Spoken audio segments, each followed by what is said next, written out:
मैं सबसे पहले महाराष्ट्र की इस महान भूमि को डॉक्टर बाबा साहब भीमराव अंबेडकर, छत्रपति शिवाजी महाराज, साहूजी महाराज, अन्ना भाऊ साठे, गाडगे महाराज, संत तुकाराम, आंदोलनों और क्रांतियों की भूमि सावित्रीबाई फूले की इस भूमि को नमन करता हूं, आपको प्रणाम करता हूं।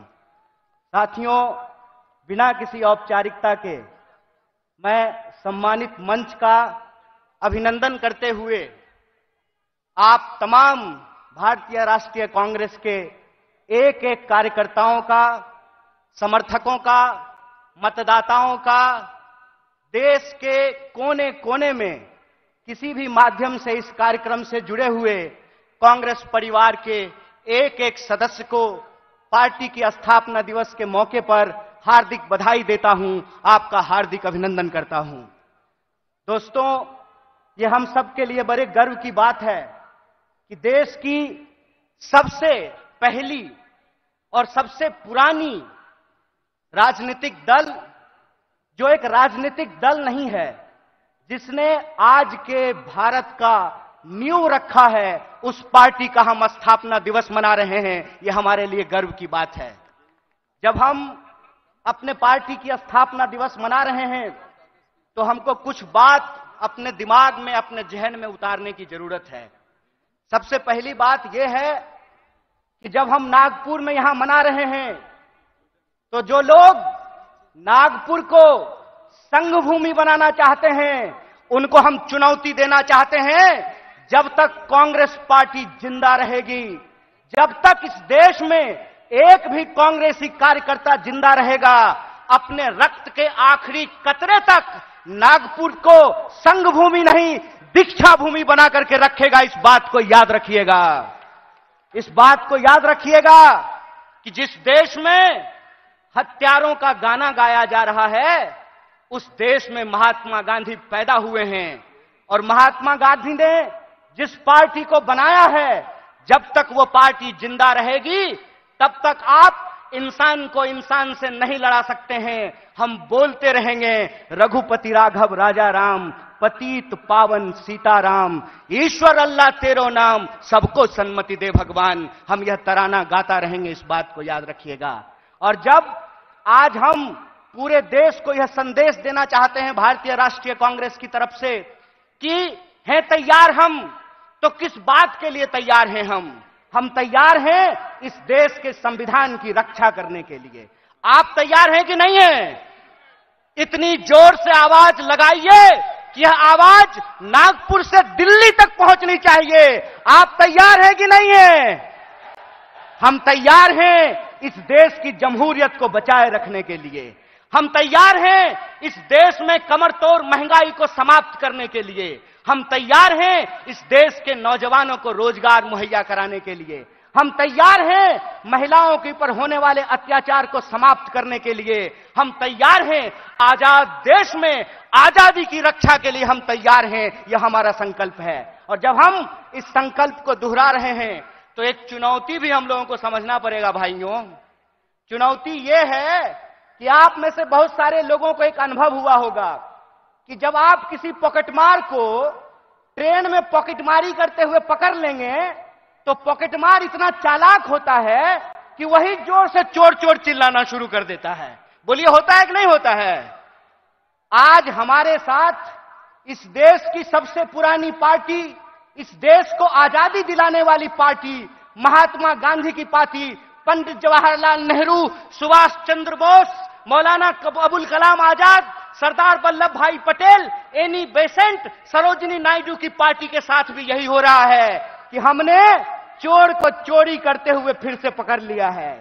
हमने इनको अंग्रेजों के साथ चाय पर चर्चा करते हुए देखा था, तो जो चाय बेचने की बात करते थे, हमने उनको देश बेचते हुए रंगे हाथ पकड़ लिया है। और जब हमने उनको देश को रंगे हाथ बेचते हुए पकड़ लिया है, तो पॉकेटमार को जब पकड़ लीजिएगा तो वो चोर चोर चिल्लाने लगेगा। वो कहते हैं कि कांग्रेस इस देश में भ्रष्टाचार लेकर के आई।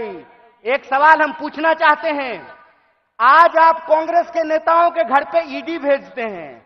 परसों जया साह के पिताजी से वही कांग्रेस का नेता अगर फोन पे सेटिंग कर ले तो वो ईडी जो है अपना रास्ता कैसे भूल जाती है, वो पता कैसे भूल जाती है। इसका मतलब यह है कि जो पार्टी देश की पार्टी है, उस पार्टी को देश के आम लोगों के नजर में बदनाम किया गया है। और देश के आम लोगों के नजर में इसलिए बदनाम किया गया है कि अगर आप कांग्रेस के प्रति अपनी भावना छोड़ देंगे तो देश में कोई आपकी बात करने वाला नहीं रहेगा। इस बात को याद रखिएगा।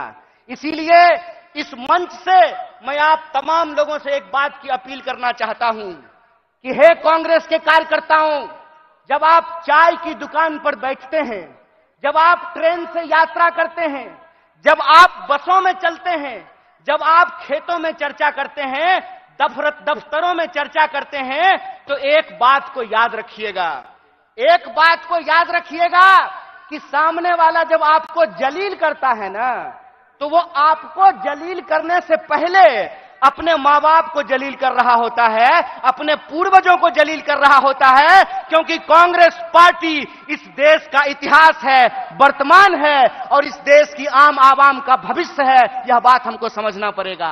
हमको समझना पड़ेगा कि कांग्रेस पार्टी अंग्रेजों से लड़ करके इस देश को आजादी दिलाई। आजाद भारत में पहली बार ऐसा हुआ कि दलितों को और ब्राह्मणों को बराबरी का वोट का अधिकार मिला। आजाद भारत में पहली बार ऐसा हुआ कि महिलाओं और पुरुषों को बराबरी का वोट का अधिकार मिला। आजाद भारत में पहली बार ऐसा हुआ कि राजे राजवाड़ा का वोट भी एक और नाली में उतर करके गटर साफ करने वाले का भी वोट एक, ऐसा भारतीय राष्ट्रीय कांग्रेस स्थापित करके आई। मैं कहता हूं कि जिस पंडित जवाहरलाल नेहरू को लोग आज संसद में खड़ा होकर के गालियां देते हैं, याद रखना मेरे दोस्त, अगर पंडित जवाहरलाल नेहरू नहीं होते तो झूठ ही सही तुम ये बात आज बोल नहीं पाते कि एक चाय बेचने वाला भी देश का प्रधानमंत्री बन सकता है। कांग्रेस का इतिहास ये है कि हम इस देश की आम आवाम के लिए लड़े थे, लड़े हैं और लड़ेंगे। इसीलिए माननीय मल्लिकार्जुन खड़गे साहब अपने 50 साल के राजनीतिक इतिहास में एक कांग्रेस के आम कार्यकर्ता से भारतीय राष्ट्रीय कांग्रेस के राष्ट्रीय अध्यक्ष बने हैं। यह है कांग्रेस पार्टी का लोकतांत्रिक इतिहास, यह है इस देश का इतिहास। इसीलिए आप तमाम कार्यकर्ताओं से मैं अपील करना चाहता हूं कि आज जो देश की हालत है, जिस तरीके से किसान आत्महत्या कर रहे हैं, जिस तरीके से हर घंटे नौजवान आत्महत्या कर रहा है, इसीलिए हमको इस संकल्प के साथ चलना पड़ेगा कि ये हमारी कांग्रेस है, हम सब की कांग्रेस है, यह हमारा देश है, हम सब का देश है और इसको बचाने के लिए अपने शरीर के आखिरी खून के बूंद तक हमको संघर्ष करना पड़ेगा। तो आप बताइए, चुनावी हार जीत अपनी जगह पे है, देश बचाने के लिए, संविधान बचाने के लिए, सबको शिक्षा के लिए, सबको काम के लिए आप तैयार हैं कि नहीं हैं? अगर आप तैयार हैं तो आखिरी बात बोल करके मैं अपनी बात को खत्म करूंगा। हमारी रगों में उन पूर्वजों का खून बहता है जिन्होंने इस देश को अंग्रेजों की 200 साल की गुलामी से आजादी दिलाई थी। जब हमारे पुरखे अंग्रेजों की टैंक से नहीं डरे, जब हमारे पुरखे बलिदानियों का इतिहास बनाया, जब हमारे पुरखे फांसी के फंदे को हंसते हंसते चूम लिया, तो तुम एक बात जान लो भाई, तुम्हारा जो फ्रंटल ऑर्गेनाइजेशन है ना, ईडी और सीबीआई, उससे हम घड़ी घंट नहीं डरने वाले हैं। आप लोग डरने वाले हैं क्या?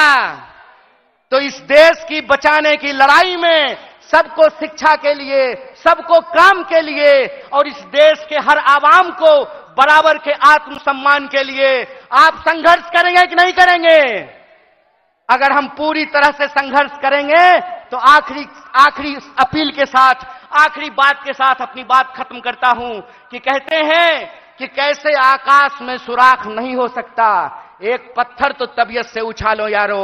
अगर कांग्रेस का एक एक कार्यकर्ता आज भी गांधी को अपने दिलों में बसा करके सड़कों पे निकल जाए तो इनको हम सिर्फ हराएंगे नहीं, बल्कि एक नए भारत का, भारत के सपने का निर्माण करेंगे। इन्हीं शब्दों के साथ एक बार पुनः अपने पूरे नेतृत्व को धन्यवाद अदा करते हुए और हमारे नेता मुकुल जी को धन्यवाद अदा करते हुए आप सबका धन्यवाद अदा करते हुए अपनी बात को खत्म करूंगा।